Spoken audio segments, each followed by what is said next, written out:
বিয়ের দিন মেয়ের বরকে ডেকে বাবা বললেন, প্রথম যে পুরুষটি আমার মেয়েকে ভালোবেসে ছুঁয়ে দেখেছিল সে পুরুষটি কিন্তু তুমি নও, সে পুরুষটি হচ্ছে আমি।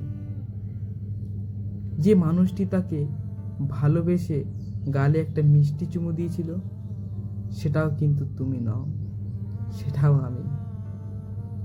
যে পুরুষটি তাকে নিজের জীবনের চেয়েও বেশি ভালোবেসেছিল সে পুরুষটিও কিন্তু তুমি নও, সে পুরুষটিও হচ্ছে আমি।